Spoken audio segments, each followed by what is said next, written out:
Welcome back, one and all.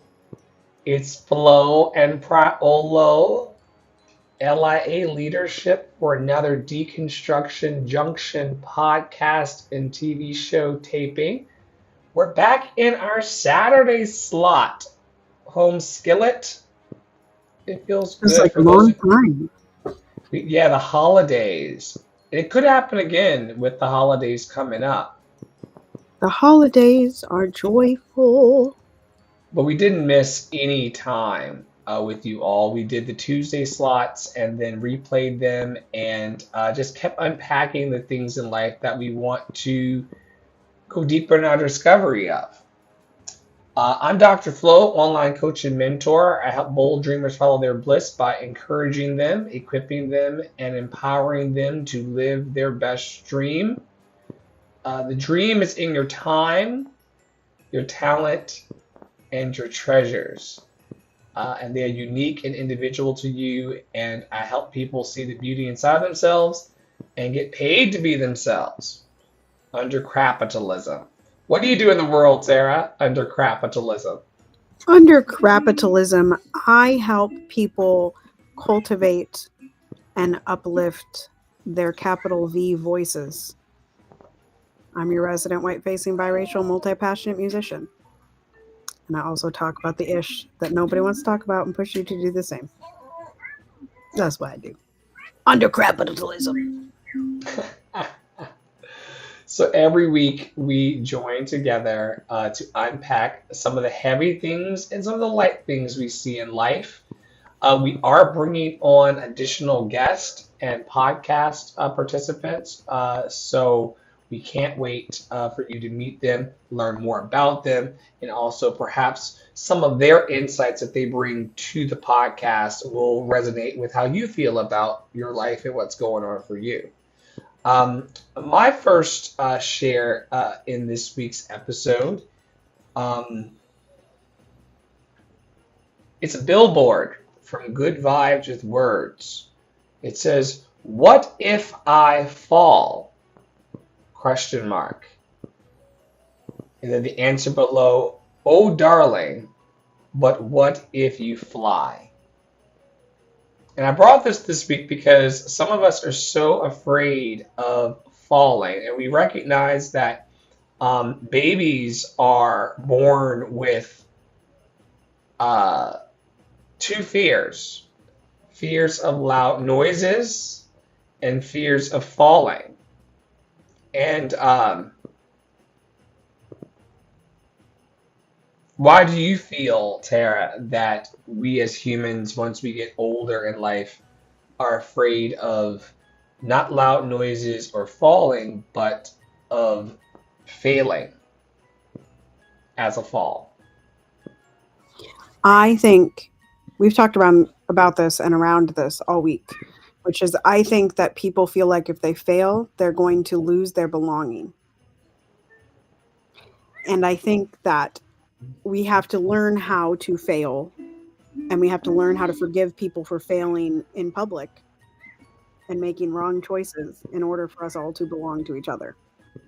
I think that and I don't know if you brought this one today because I didn't look through the whole deck, but you posted something this week about fitting in versus belonging. Mm. And I think that the trying to prevent failure or the being scared of failure is simply trying to fit in. It's not belonging, but that is what society tells us we're supposed to do, is like follow these 20,000 rules and you will fit into this clique, right? Instead of, hey, fail, be yourself. What if you fly by being yourself and still belong to a fantastic community? Right, Piper? Yeah. Yeah. Yeah. Wow. Wow. That's what I think. Yeah, I think by being yourself, you attract people who accept you as you are, and that naturally brings a sense of belonging to yourself and then the other person. You got to be yourself. If you are pretending, you're going to create a dissonance between you and the person that you're in a relationship with. As opposed to if you are yourself always, you know, uh, then you are able to be truly accepted. And then life really, really begins to cook. While she tends the baby, I'm going to move on to my next slide. That we'll start with hers. Over here, we've got uh, the vocal rituals and vocal warm ups and deep breathing. This is one of the header images that I'm using for our rituals for vocal performance program, which we can talk about at the end with announcements. But I wanted to stop today and just deconstruct all of the things that people think they need in order to lift their art and presence in the world as a graphic here. We see this gentleman. He's got his music. He's got his instrument. He's got the lights. He's got the costumes. He's got the instrument. He's got the cat, the lemon with the tea, and all of these different things. And I just want you all to know that while all of these things in the room are part of what it means to make professional art, or even amateur art, all that we need to really bring to life is ourselves. And while this is the graphic that we're using to represent the rituals of vocal performance and preparation for stagecraft, if the guy was just simply standing there and breathing, that would be enough as well. What say you about this graphic? Yeah, I mean, I've asked. I feel like the question, and really, it was spurred by Poppy. But what are we putting in front of our creative processes? Like what we're, and I've dealt with this a lot since having a baby. It's like, am I going to wait for the moment that my baby is completely silent to practice singing? No, likely not. Am I going to um, be able to have all this stuff out? Having me that no, especially now that the baby's crawling. I was just telling Dr. Flo that the new thing is to move tables. We love to move tables. We also very much like my ring light, and the ring light will fall on the head if not turned on its side, right? So like this, we tend to, again, back to like following all the rules. Like some of us truly believe, and I've been there, I've been this person for years and years, that if I just follow all of these rules, I'll get an A in life. If I just follow all of these rules, I'll get cast in this role. If I just follow all of these rules, I will be accepted. And the reality is that we just need to breathe and sing, which is the discussion. I've talked about this before. I feel like on Deconstruction Junction, which is that I spend more time convincing people to unlearn how they think they should sing than I do actually teaching singing. Right? I spend more time taking away crutches from people than I do giving them crutches, right? And that is actually the toughest part. So taking all of that away from that person in that picture would be hard, right? Because the person really probably believes that the cat has to walk past them 20 times in order to have a good audition or have a good show. But really, to have a good audition or a good show, the person just needs to walk in the room and breathe and sing. Be yourself. Yeah. Very, very good. All right. I'm going to move over here to This Is You.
Sometimes children, even though you try your best to protect them, find the way to go completely around the things that you have put down to protect them and whack themselves on the floor. And that results in the one cry. Y'all parents out there, you know what I'm talking about. Those of you that have been around babies, y'all know. There's the cry where it's like silent, and then it's a They have wail. it, the little baby octopus in Nemo at the park and Finding Nemo. It was like bounce, bounce, bounce, whack, quiet, wah! Yes. So now we are safe, everyone. And it was a very brief cry, but it was a very loud I need mommy cry. Um, okay, so This is good. what we're getting to here is, and Flo asked me to bring this today. So it says business owners, cheap clients will always find someone cheaper. And in our network for the last 3 years, we have talked about pricing time and time and time again. And actually, just fairly recently, in the last couple months, you know, I have a acquaintance who made their prices, like started voice teaching and made their prices drastically lower than mine. And I wasn't necessarily threatened by it, but another friend was like, I don't like when people do that because it lowers the price for the entire market. And this is kind of getting at that. But the other part I want to bring is that I saw a post where someone was like, all of y'all need to raise your prices to at least, I don't remember what they said, but I think it was like 150 or $175 an hour here in Minnesota. And I'm like, then find me the clients that can pay it. Right? Find me the piano students' parents who can pay that price in this economy, right? And then also something that I said to a friend of the community, Meow Mix Martha, um, we were talking about musical theater and we were talking about belting. And I think I've mentioned this before on Deconstruction Junction.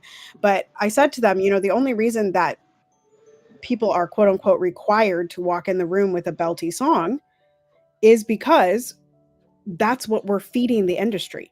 Like it starts with the artist. It starts with the person setting the prices. It all starts with you essentially and what you're willing to put up with. And so this part, cheap clients will always find someone cheaper. Uh yeah.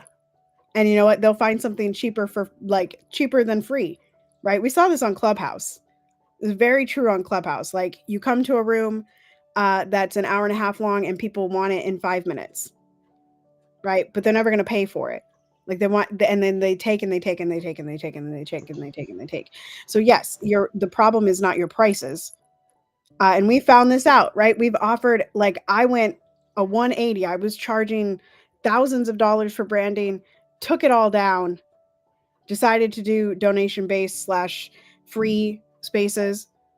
And I have less people now than I did when I was charging premium prices, right? They're always going to find someone cheaper. And in fact, a lot of times they don't show up in the room when things are cheap.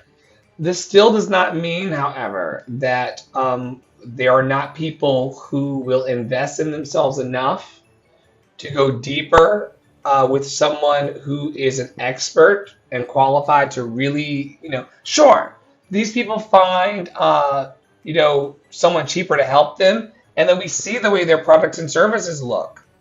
Right. So if you want nice things, you will pay for the nice things. There are people who like the brands in the supermarket that are on the top shelf, or there are other people who just walk this up on the bottom shelf. There's space for everyone, but we are top shelf practitioners and entrepreneurs and Yeah. business owners. So we don't have to, we know the caliber of the work that we do. We're sitting here on the weekend producing content that's going all over the world. Um, Right. Yeah, I think it's it, just a it, message to business owners that, like, your problem is usually not your price being too low, or sorry, too high. The problem is probably not that you're charging too much. It's probably that the type of client that you're trying to attract, and this is getting like very markety, but the type of client that you're trying to attract actually prefers to pay the premium price, right? In the same way that like Dr. Flo was just talking about, if you're a person that goes to the grocery store and instead of, and you have the option, right? You have enough cash to choose whether you're going to pick the That Smart brand that's on the bottom tomatoes, or you're going to buy the Hunt's tomatoes, right? And you choose the Hunt's tomato, you are not likely to then go out into the internet space and buy from a coach who's charging $10 for their entire program, right? You are more likely to find a coach that's charging 20, 30, 40, $50, $500 for their program, because you believe in that, right? You believe in their caliber. And this has to do with like all of the things of like how to present yourself in those ways. But it's just to say that like your pricing is usually not the problem. Your price, like your high prices, it's usually not the problem. And I have had that experience. Like I charge $80 an hour for voice lessons. And I have also had people pay me in one-time payments $850 and $2,000 for branding. Like those clients are not, they're not non-existent. And so if that's what you want to charge and are aligned with charging, then charge it. Don't feel like you have to cheapen your rates simply because somebody down the street is charging cheaper and you think, cheap clients, like I said, cheap clients are always going to find someone cheaper. They're always going to tell you you're too expensive, because you are to their self-worth. So that's my additional word on that. You are to their self concept, to Mm-hmm. what they can contain about this, what's in there, what's imaginational to them. Right. It's not Imagination. situational, it's Yes. imaginational. Right. Imaginational. Yes. Oh my God. Imagination. All right, let's go forward here and tap into this video.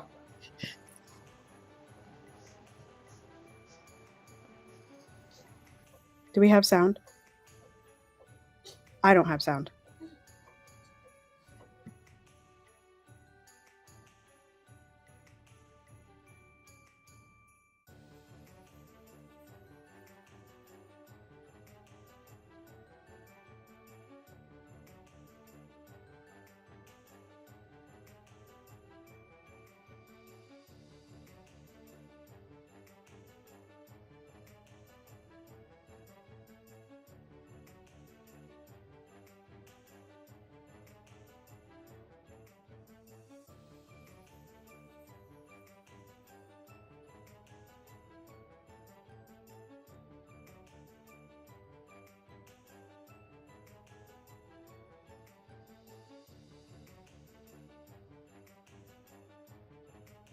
Why is it that a lot of these black scholars, the folks who fight for black liberation, usually always end up with a colonizer? So I hate this topic.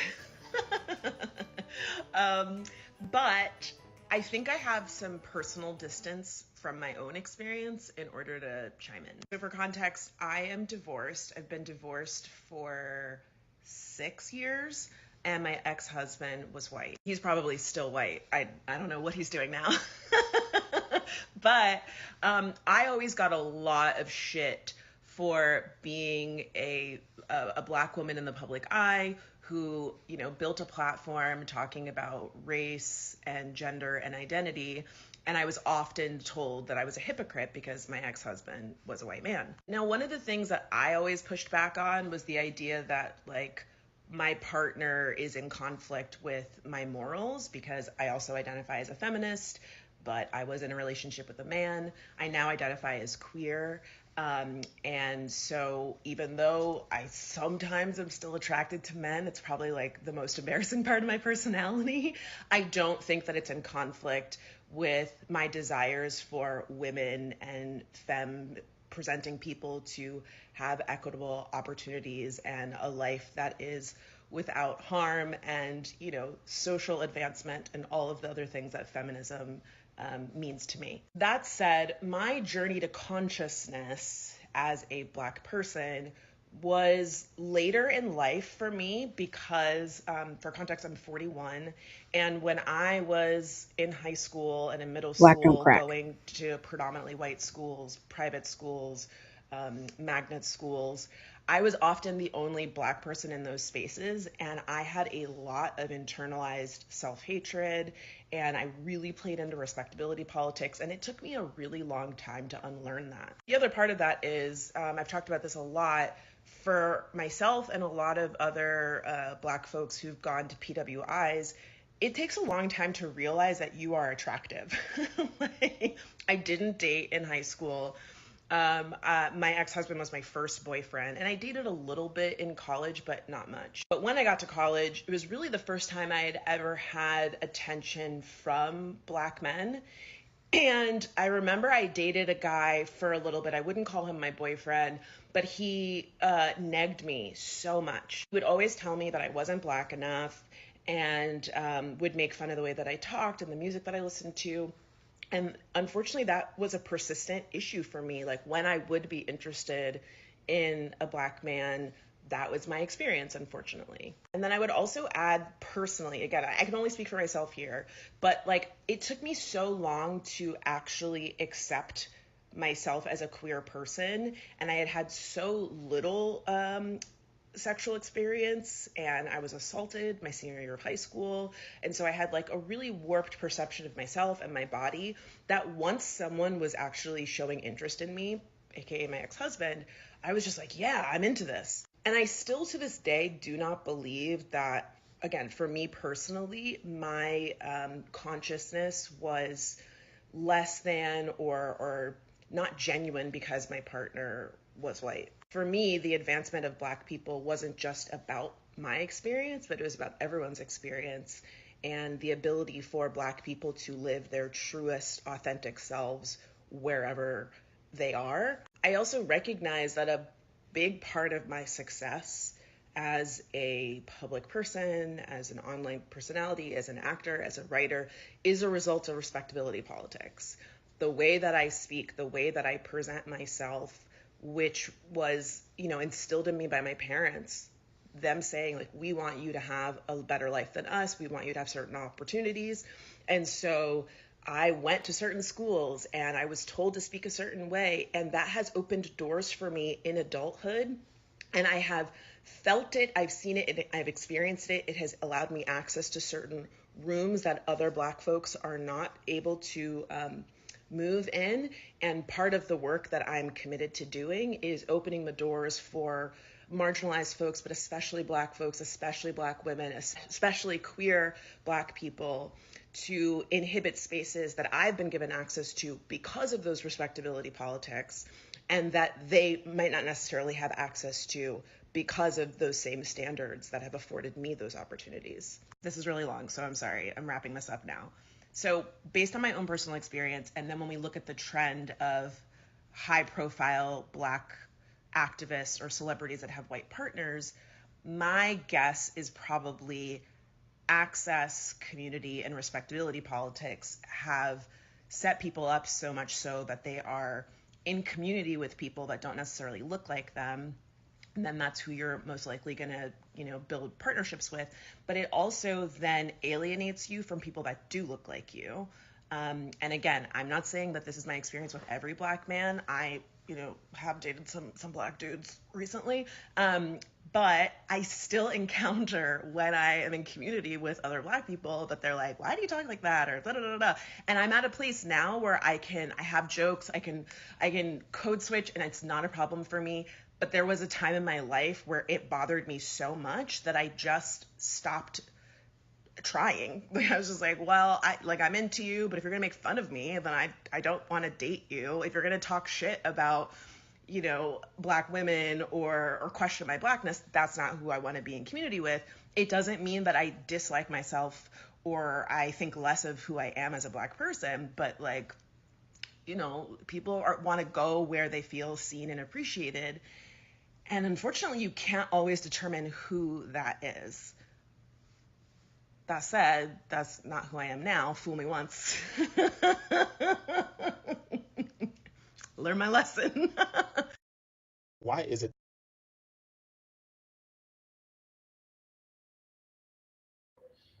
A long one. She said a lot. She said a lot. She did say a lot. She did. Is that Francesca? Yeah, that's the leopards would eat my face. Oh, I never thought the leopards would eat my face. Yeah, that's her. Yes. I never forget that voice because she is a PWI black girl Right, through and right. through. Oh my gosh. Well, what say you about that riff?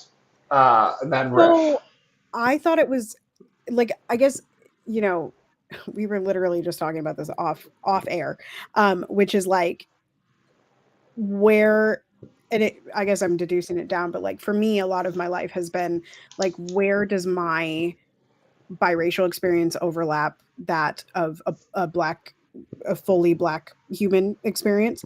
And so a lot of the things that she said, in terms of access, like I have always had access to spaces that many black people don't have access to.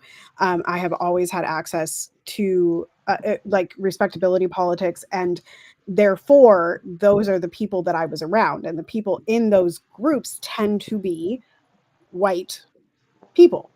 um and it doesn't really matter that like my dad was the funding, like was the person funding a lot of that, right? um so I really like what she got to at the end of like, you know the people, and we've talked about this, that the people that are allowed into, quote unquote allowed into the spaces that actually like radicalize white people are often people that have given up portions of their personality or portions of their radicalization in order to be in those spaces. And so it's no wonder that these people, that are in that black people that are in relationships with white people, um, at the top level, would kind of not have a choice because they're the token black person, right? Like I think about Billy Porter too, and I don't know anything about Billy Porter's personal life, but he is like, Same like, same thing. Same thing. White husband. okay, so like, but if we think about the level of celebrity that Billy Porter is, Right. how many he is the black eccentric gay man, at that Mhm. level, wearing designers that he's wearing. And so like, but when I think about it, I can't think of another person at the level of Billy Porter that's not white, right? Like if that's making sense to the people in the room. So like It I is that's both like that's the sad part. right, If we did have more equity and inclusion and more people like him in the spaces, then people would. And there's no requirement for someone to date within the construct of this imaginary thing called race. It's yeah. just interesting the ways in which it all unfolds. Yeah, and like, I think I think there was an element, for some people looking on like, I think I've mentioned this a couple times ago, but like when I brought Piper to the doctor, the last time, they asked me Piper's race, and they were like, the baby's white, right? And I was like, no, the baby's multiracial. Please mark, black, white, if you have the option, or mark other race because my baby is not white. And like that was, but that like kind of concept of like, oh, of course, this like, because I've married a white man, right? I'm technically in an interracial relationship, but people don't people first of all don't always perceive that until they realize that I'm biracial, and then they ask me the question. We had a person in our community ask me about dating a white person. I don't know if you know who I'm talking about, but we had a whole discussion around it. And I've been in this relationship for a long time, and there are definitely things that like I'm aware of why I didn't come across black men in the spaces that I was in, right? Um, but I also don't regret being in a relationship with a white man, and I think it just leads to like, we we just have these ridiculous standards at every level for every type of person, you know, like, oh, okay, so Francesca has a huge platform or built a big platform of and on talking about race and politics and gender. So of course she then shouldn't be dating a man. She shouldn't be dating a white person because she's built her platform this way. And that's just that's a weird thing to put on people. Love who you like. Is it we love, or is it we love our specific ideology of who you should be with? Right? Is it all love, or is it just the love that we've dignified, like we've said that you can have that, you know, because as a Black person you can only date within your race, as a biracial person you can only date within your race, as a Asian person you can only date within your race, you know, like that's a weird, it's a weird stigma that we put on relationships. And but then on the, you know, on the flip side, these are the same people that are saying love is love, love is love, love is love, love is love. Well, is love love, or is it not? Right? So she said a Love lot. is love is still love. She said a lot. More than telling people how to love and who to love, especially as consenting adults who are not harming anyone. What I heard in her story was a rejection of who she is by other humans, and that's got to stop, you guys. Like people, they're not harming anybody, and like everyone else, they're trying to be happy, healthy, and free. How their voices sound, how they were educated, how they culturally move through the world should not be something that you should be rejecting a person for. Just say that you want something different and move on. Same thing goes to you Grinder girls. I'm too old for that platform now, but with over on Grinder, no fats, no fins. Don't say that. Just find what you want. You don't have to be Right. exclusionary Right. and hurtful and rejectful of Yeah. people. I mean, I totally get it. I don't want to be in rooms where people make fun of me either. I don't want to be in rooms where people make me the punching bag. I don't want to be in rooms where people hate me because of something that I had no choice in. Right? She had no choice to be born Black. I had no No choice to be choice at born all. biracial. You had no choice to be born Black and gay. Like, No choice. you know, no choice. I am happy though to have been born sexy, bitch. That part. That part. I didn't have no You know, choice. I didn't have a choice no in choice. nothing Right. else. But the Right. sexy part was You well, that got it.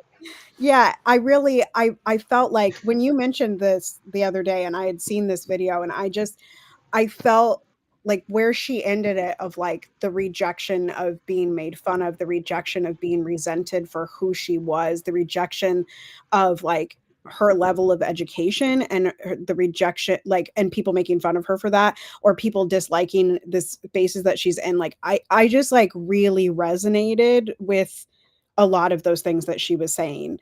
Um, not, you know, I certainly haven't had the exact experience that she has had, but I have certainly been, you know, well, why are you so white? Oh, and then on the same flip, well, why do you talk like that? Why do you, you know, why do you say that like that? And I'm like, what? And they're like, but that's something that Black people say. we talk about this always. There's this need to Yeah. take ownership of the air. People like to Yeah. capture air, put it in a container, and say, "This is my Have you air." It's like, have you seen the guy on TikTok that sells jars of air? can I do a partnership with him? I think it's he does the whole, there might be a couple of them, but they do the whole thing where they take the jar and they're like, and today the air was 73 degrees, and some of you open your jars of air at home and it's empty. We just encourage you to go outside and refill your jar of air. Like it is. Please, by all I'll get means, send it to you. refill your jars of air. Refill your jars of air. All right. So speaking of things that we found to deconstruct in the internet this week that may be full of air or not full of air, I found a new way to slice my sandwiches. What do you think about this new slice of sandwich opportunity? Do you think this is something that Ross will do? I'm uncomfortable because why? What happened to the diet? Do you, okay, wait, for starters, do you cut horizontal, vertical, or diagonally. You mean when I make a sandwich? Yes. This is important knowledge This for is the very important. This is very important. You're hearing it here first, folks. When I'm happiest, I'm slicing diagonally. Okay, same. Like Same, same, same, same. it is like Same, same, same. That's Woo! the only one. Yes, yes. It's like I'm going like turkey Swiss, roast beef Swiss, lettuce, tomatoes. I'm going diagonal. Diagonal. But on the days when I just gotta eat, and perhaps I just like I had to make the sandwich and I'm hungry and it's not like a whole like experience, it's down the middle. Oh no. Actually PB and J's always go down the middle. Meat and Interesting. cheese sandwiches go diagonal. How do you cut your PB and J's? I don't really make PB and J's. Like I swear I haven't made a PB and J in like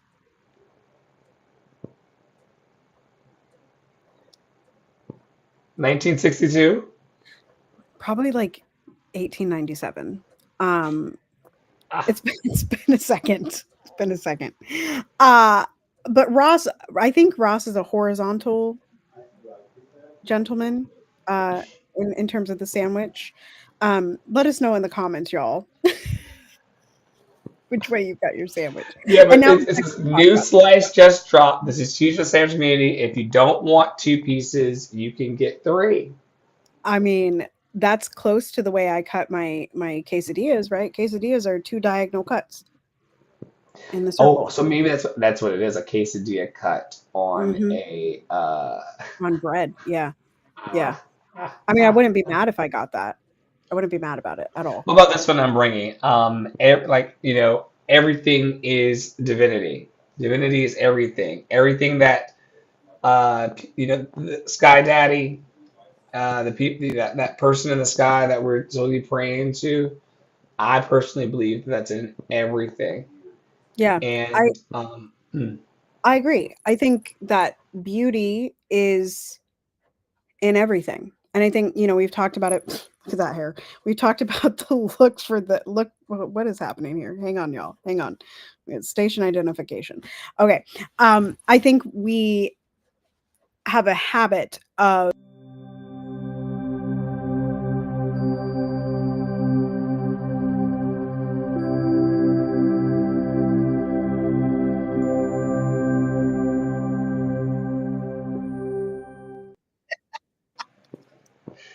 didn't you call station identification? You called station identification. I was trying to do my hair.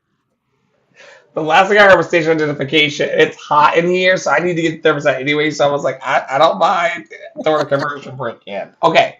Pause for station identification. And soon it will be an actual commercial, y'all. We will have what our one of our guilty pleasures with T.S. Madison. Soon Oh we will yes, have yes, commercials. Um, yes. um, T.S. Madison anyway, has promo. promo. Let me be very clear. When you say guilty pleasures, and then you see T.S. Madison in the same sentence, just leave that on the table. That's crazy. Like one of our Well, guilty pleasures is some of having you all group. know, and some of you all don't. Some of you know and some of you don't know that one of our guilty pleasures is watching T.S. Madison podcast And Craig. and Craig. Shout out to Craig Shout out to and Craig. laughing about it. But they have commercials there, and They it do have is it is commercials. it is Don our Lemon has commercials. Don Lemon has commercials, child.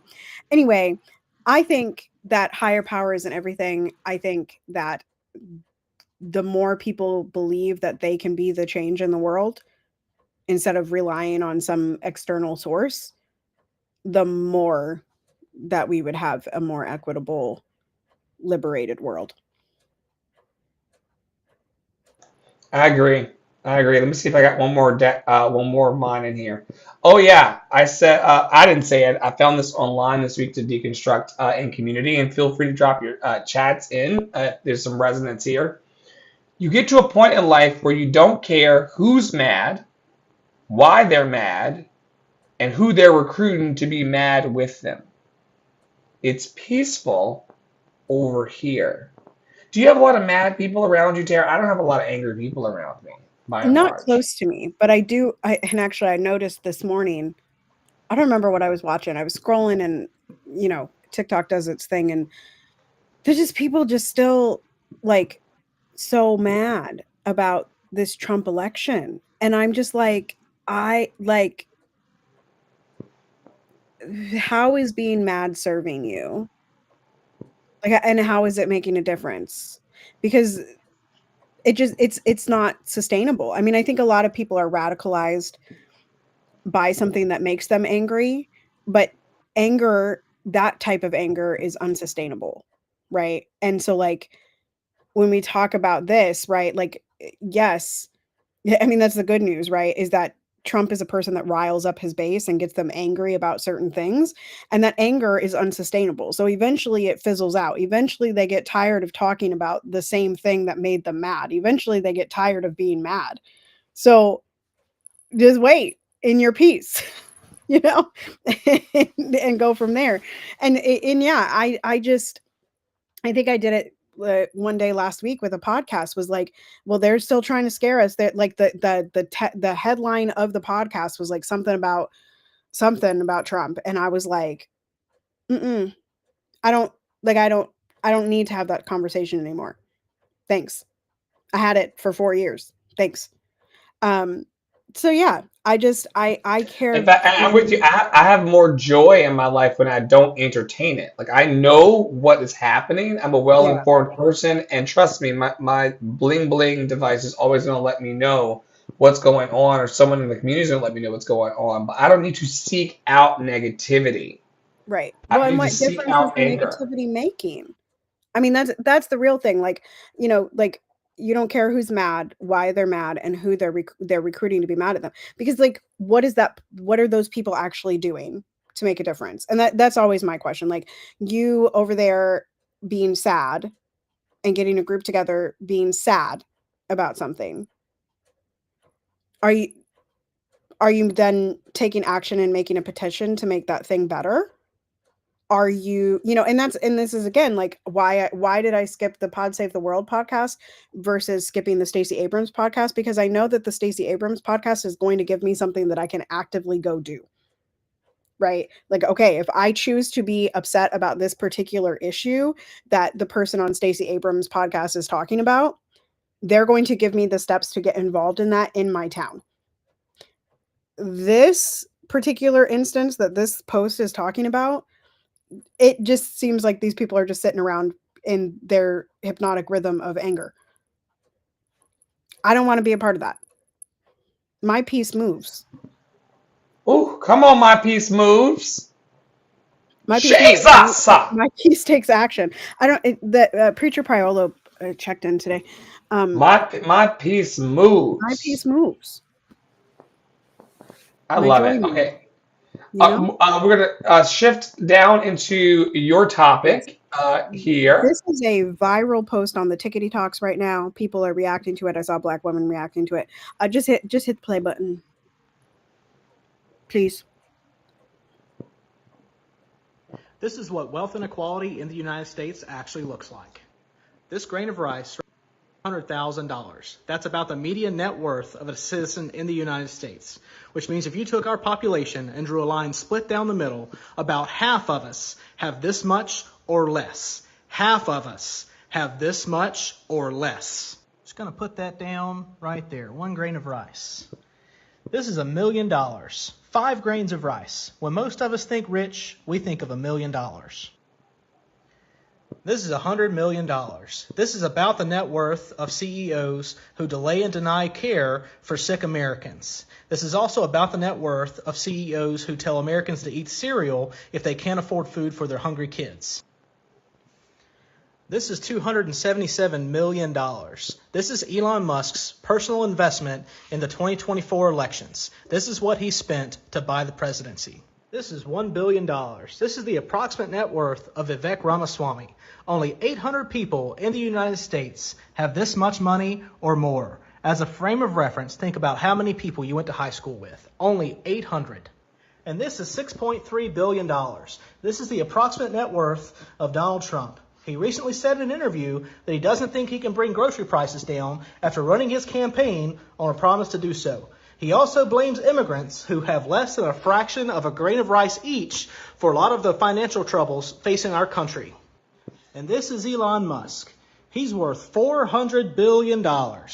He spent $277 million on the 2024 election cycle, while we have homeless veterans on our streets and hungry kids in our schools. This is what actual wealth disparity looks like in America. Each grain of rice is worth $200,000.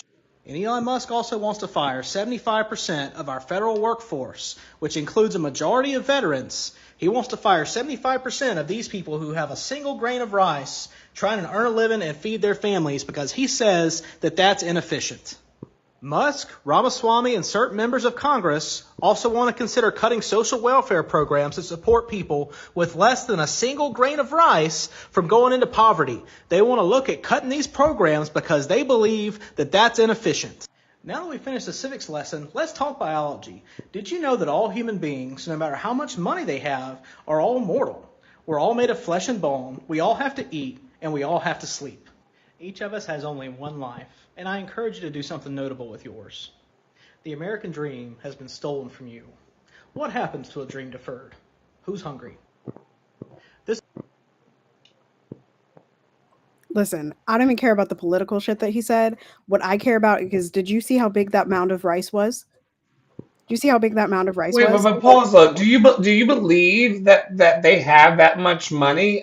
I called bullshit when I saw the mounds of rice on these guys. I believe they got a lot of rice, but I don't believe they got that fucking much rice. I think we have to remember that he's not talking about the actual amount of money in their bank accounts. He's talking about their net worth.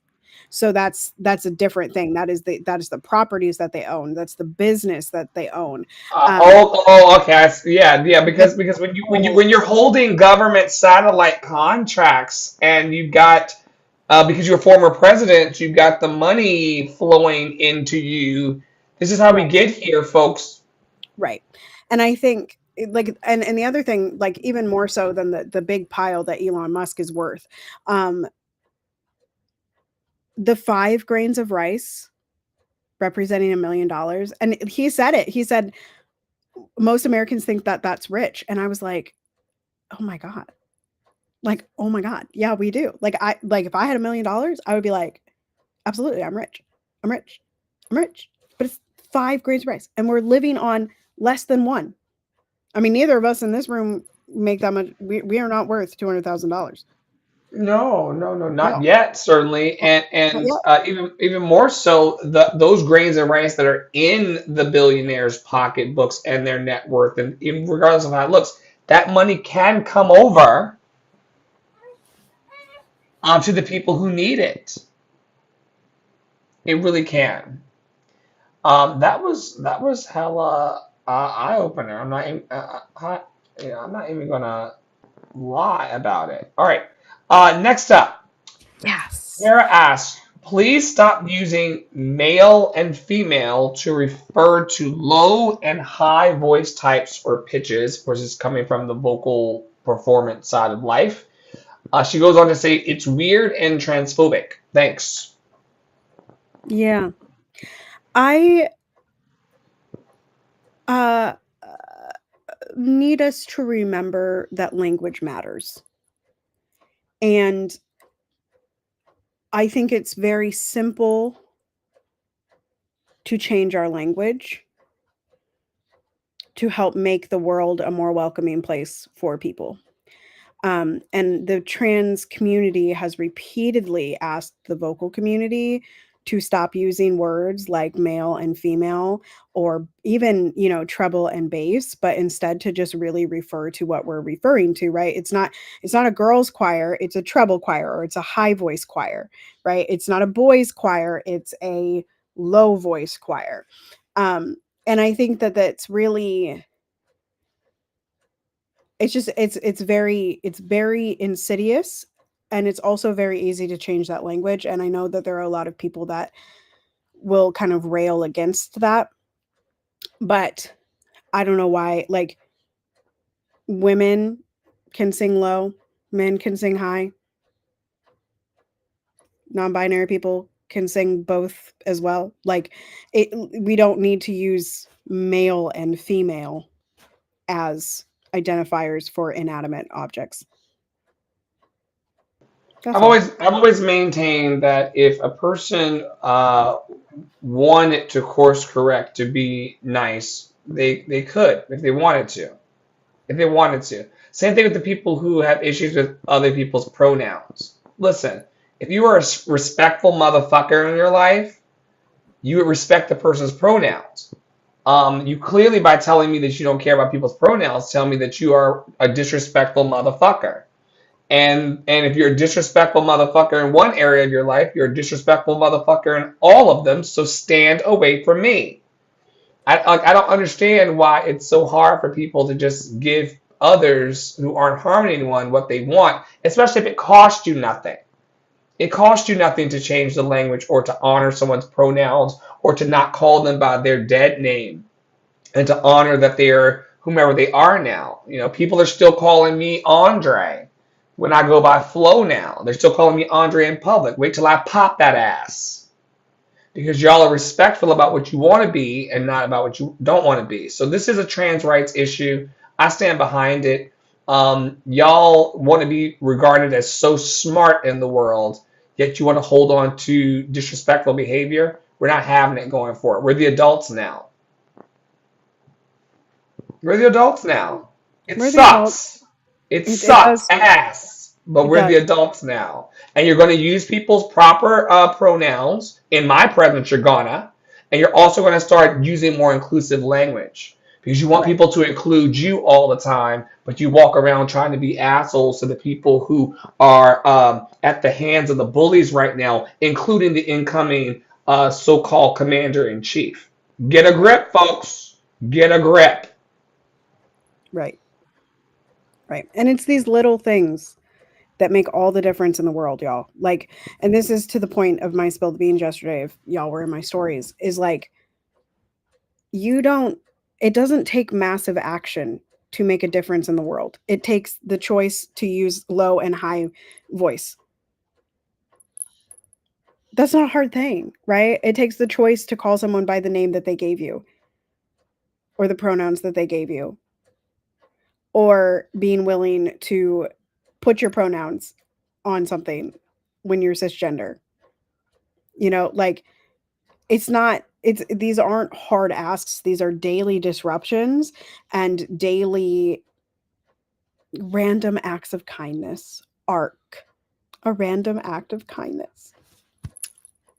Anyway, acts of random kindness from, I was thinking of, at the same time I was like Evan Almighty, and then like Steve Carell was in my head, and then Morgan Freeman was in my head, and it just kind of You have a became lot going on in your head. muddled puddle. We're going to land before announcements because we want to thank everybody for hanging with us. We're here every week doing Deconstruction Junction. It's an opportunity for us and other hosts that are coming to just pick apart all the things that we're seeing around us and have conversations about how we want to soothe the things that are causing us problems and how we want to elevate the things that are making our lives better. And so this is the last share that I have here. More than being kind, and this comes off on the tail end of the last discussion that we had, more than being kind, you guys, Tara asks for this almost every day in her programming over in Tara Parolo Studio.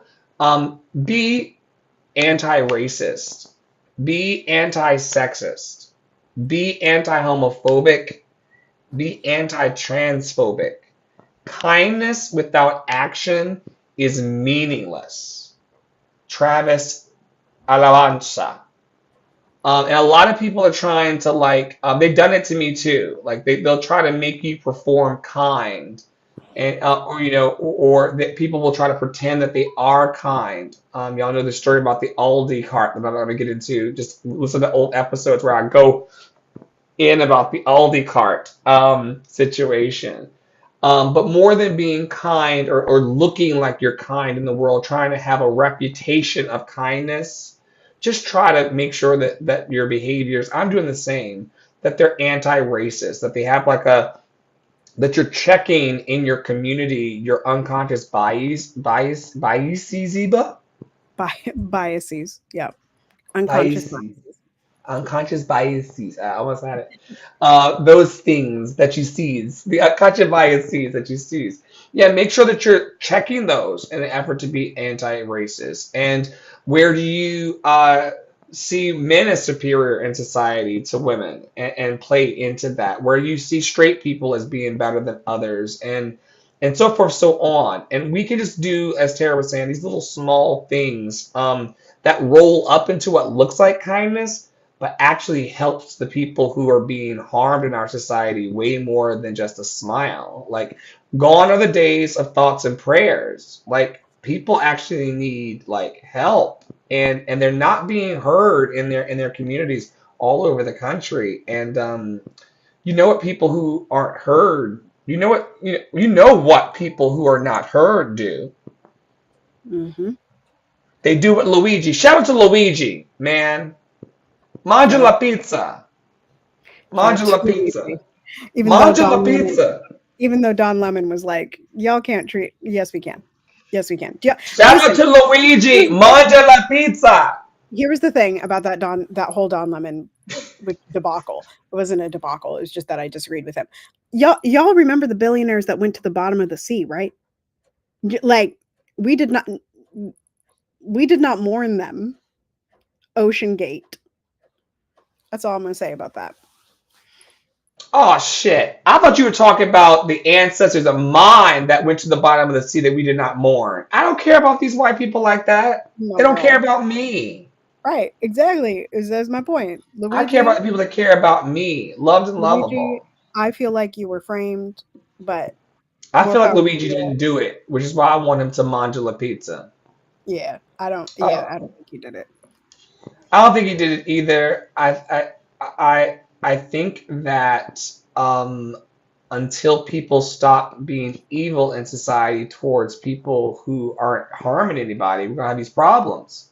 People are tired of being good people and still not being able to eat. People are tired of being good people and being in pain just because a computer algorithm said that they weren't eligible for their meds. Like, enough of time out on the nonsense. And like I said, when people are pressed, did y'all not watch John Q with Denzel? Oh my god, that Y'all need to movie is. watch John Q with Denzel and feel I Luigi for cry. real, for real. I cry every time. Every time when Y'all she need. Okay, says, "Do something, John! Do something, John!" and then he's in there I with a whole gun that's not loaded, and the only person that he was. I can't give it away. I can't give it please, away. no spoilers. She's a spoiler Yeah, queen. None of but that. But so y'all need to watch that movie, and then you need to go watch Pursuit of Happiness with Will Smith.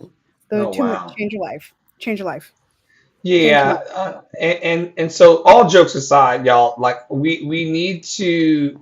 The golden rule still applies. Do unto others as we would have them do unto us. That leads us to announcements where Tara is currently taking the community through a goal getter process. Part of that will also be today in 8 minutes, 3 p.m. Eastern, 2 p.m. Central. What's happening today, and also what's happening with what's on the screen, Madam Prowl. Yes. So currently, the Goal Getter is available for 13 workbooks are available from Google Drive. It's in a Google folder. They're all PDFs. You get to download them. You can write on them. You can type on them. You can print them out, whatever your heart desires. And it will lead you through how to the next year, how to get the next year, how to dream up your 5-year goals, your 10-year goals, and how to meet them this year instead of continuing to write the same goal over and over and over for years and years and years and years and years and years. You know, if you still feel like you need a little bit of hand holding, if you're a person that's like, yo, I get it and I can write it down, but like unless somebody is looking at me, I ain't gonna do it, then you need to come into the guided group. There's a daily challenge happening right now to write in your goals that align. They go right along with the goal getter. How to break down your weekly goals into your daily goals, and then working on those and checking them off and doing that kind of thing. Because we've been talking around it all day today. That small actions create big waves, right? The ripple effect of small action is what makes your dreams come true.